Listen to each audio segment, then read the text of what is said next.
What's going on, guys? I'm with the Moose, and today I'm back with another MLB 15 The Show franchise mode for the Seattle Mariners. Of course, we're going to hop into the first game you guys missed. You guys missed a few of them, so let's get right into them. First one up, we actually took a loss in this one, 7-4. Cleveland scored 3 in the bottom of the 15th inning. Some of my hitters got 7 at-bats even. Crazy game, really fun. Even though obviously I lost, it's not what I want to see. But you know, these kind of games, I honestly do enjoy them. They're kind of funny at a certain moment. Obviously, Kevin Correa came in the 15th or so and really just couldn't get it done. So that's that. They scored 3 runs to win that one. Next game, we got a nice bounce back, won 10-3 with 17 hits. That's always nice to see. Everybody in the lineup getting a hit as well, which is you know, great. And also Nelson Cruz homering once again. He had one in the previous game as well. This time James Paxton, like he's done all season, 7 2/3, 2 earned. That's it. Just a great game for him. Next up, J.A. Happ on the mound, I should say, and we scored 3 in the top of the first. We're feeling good, and then they instantly get it back in the bottom of the second and pretty much run away with it. 8-3 was the final score. They pretty much dominated us in this one. Really couldn't do much. J.A. Happ really struggled on the mound in that game. Next up, Felix Hernandez on the mound got a victory, which was very, very nice to see. Unfortunately, I stretched Felix a little bit too long, and he did give up 2 runs in the 7th inning. I thought I could get him through it. He was around 105 pitches, I think, going into the inning, and I really wanted to get him through 7 to really show a strong effort. And he did pitch very, very well. And even though giving up 2 runs, really still pitched very good. Now here's where we hit a little bit of a rough patch. 3 losses in a row going into the game you guys are about to see coming up right here. We just got rocked in this game. 8-2 final score. Really had no chance from start to finish. Just really could not get anything going. Hisashi Iwakuma, you know, only gave up 3 runs. Kevin Correa gave up 4. Really just not a great game. You know, had a chance until that bottom of the 8th inning when they scored 4 runs. I believe they hit a 3-run homer as well during that. Next game, Taijuan Walker on the hill, and he gave it 3 runs in the bottom of the 3rd inning, but that was it. He actually pitched pretty well. We just couldn't get enough offense. Had 10 hits, but only had 2 runs, and when you can't knock people in, that's the result you're going to get. You're going to generally lose. Walker is now 1-8 on the season, so really not the best. Also struck out 10 people, but walked 5, so definitely not the best outing for Walker, but not awful. One of the better ones he's had, unfortunately. And then next up, James Paxton on the hill. And I really thought we were going to be good to go in this one, but not quite. Look at the box score, though. I scored in almost every single inning, you know, 6 out of the 9 innings, but really just couldn't string together enough, you know, hits to actually finish out the game here. I gave up a grand slam in the 1st inning after scoring first as well. Really thought we had a good start, and then James Paxton comes out, puts up the worst start he's had all season. And like I said, he's been fantastic. I mean, even with giving up 7 runs in 4 innings, he still has a 2.35 ERA, which is pretty damn good. So, you know, not the best game here. Offense had a great game, but it was just too much to overcome 7 runs given up by our starter. So going into this game, we're going to make a little bit of a roster adjustment, and I'm going to show you guys in just a second. This roster move is actually going to be promoting a guy from AAA. His name is Chet Reeder. Don't really think he's actually a real person in you know, in real life, but hey, he's been playing very, very well. He's on fire, and he has a potential. So this is going to breathe some new life into the team. And how we're going to accomplish this is actually sending Jesus Montero, who's been a savior in a few different games. He's going to go down to AAA, unfortunately for him. But we're going to move Chet to the MLB, and he's actually not on the 40-man roster. Wow, he'll be needed to add it to that before he's added to the MLB team. So we're going to do that and then hop into the game, and I think Chet Reeder is going to get his first MLB start. This time we're facing Madison Bumgarner. Going to be a tough task, but Chet Reeder will be up to it, and let's get into the game. Starting this one off against Madison Bumgarner, we have Austin Jackson at the plate, grounds out to first to start it off, and that is going to be a theme throughout this entire game. Very difficult to hit off Bumgarner. He's such a great pitcher. I have him on my fantasy team in real life, and you guys know Madison Bumgarner, just a boss. One of the best pitchers in the MLB right there. I get a walk with Robinson Cano and then another walk with Nelson Cruz, so I'm feeling pretty good. My best hitter, Kyle Seager, at the plate, and we strike out on a slider in the dirt. Just a nasty pitch. I couldn't even read it pretty much the whole game. And, you know, he's getting me to K. So J.A. Happ trying to match him. Obviously, Bumgarner, the Giants' #1, and Happ is my #5 starter. So it's definitely a tall task to try to match what Bumgarner is going to be able to do on the mound. You know, you can almost never expect to score a lot of runs off Bumgarner, but you can generally expect to score a few off J.A. Happ.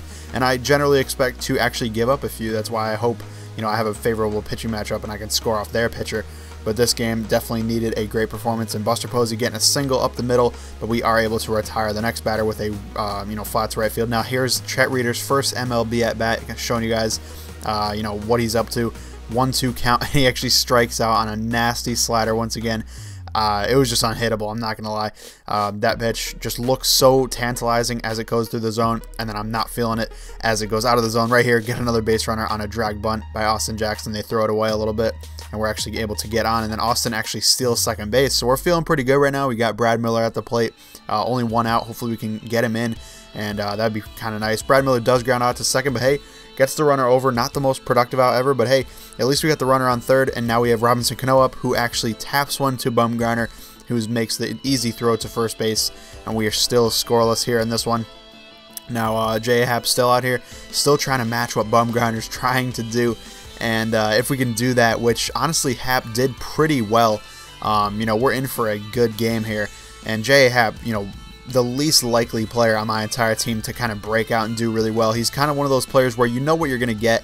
You're generally going to give up, 3-4 runs every game, maybe more sometimes, maybe a little bit less other times, but most of the time not going to pitch a gem, just going to do his job and do it well. Here's Chet Reeder once again, who actually makes contact this time, but still grounds out to Bumgarner, kind of like Robinson Cano did an inning or two back, and really not what we needed. And then J.A. Happ up right here, and he just gets overpowered on a fastball. Nothing doing for Happ, but hey, he's still pitching well, and that's what we need him to do. Don't need him to hit, just need him to pitch. And he, leads off the next inning with a single. Not the best, but we are able to get a double play ball. Definitely nice, to get a double play right there in a key spot. Do not want to give up a lot of runs in this one. Obviously, Bumgarner's on the hill. Got to make sure we can make a play. And right here, Austin Jackson barely making that catch. That was kind of weird. Give me some show garbage, defense right there. But hey, we got the catch. That's all that matters. Do strike out with the first two hitters of this inning, of course, Brad Miller and then Robinson Cano. Definitely not what we wanted to see, but hey, like I said, J.A. Happ's just got to pitch really well. Right here they put one in the gap, but I do believe I'm able to cut it off and actually hold him to one, which is nice.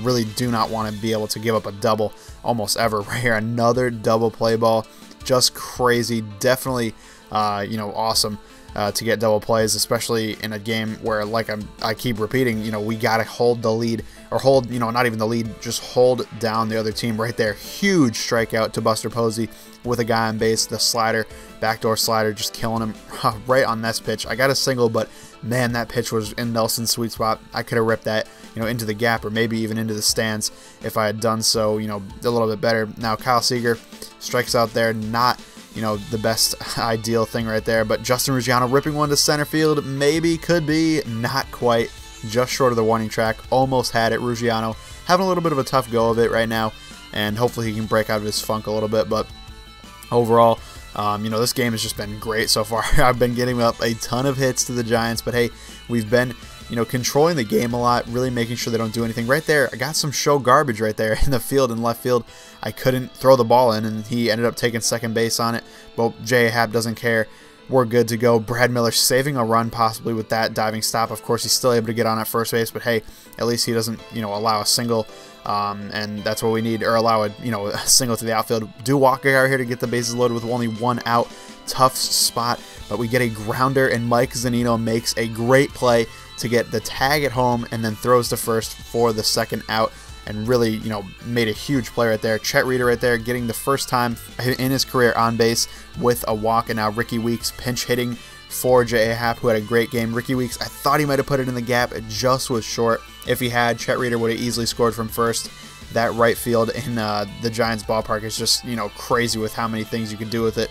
Bunch of weird bounces that you're going to see. Brad Miller up the middle right here, finally getting a few hits off of Madison Bumgarner and hitting him a little bit better, seeing the ball out of his hand a little bit better for that matter. And finally thought we were able to put one in the gap with Cano, but not quite. Same result as Ricky Weeks a couple batters before, not able to do much. Now Charlie Forbush on the hill, hoping to continue what J.A. Happ had laid the groundwork for in the beginning of the game. Of course, J.A. Happ, you guys saw, doing very, very well. Forbush gives up a base hit to start off the inning, and then gets another double play ball. Just crazy. He was safe at first, though. Wasn't able to get the, the double play, even though we have been, killing it right there. Changeup gets him to strike out, and then the next batter is able to rip one into left field, but I do think we're able to close on it. Ruggiano making a nice grab right there. Really key catch. Huge spot as well. Mike Zunino leads off the inning, and he grounds out. That's classic Mike Zunino, hitting almost 200, which is really bad. And right here, Chet Reader ripping one to short.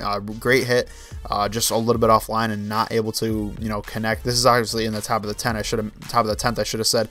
Should have mentioned that before. And Logan Morrison tapping out right there. And now in the bottom of the 11th, we got Dominic Leone on the mound. He walks the leadoff man.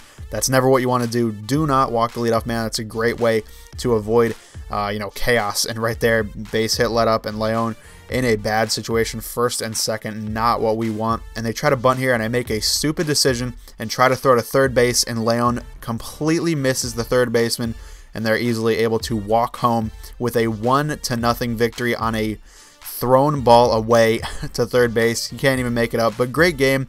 Awesome to see Bumgarner pitch really well and Happ pitch well, on top of that. So thank you guys for watching, and I'll see you later.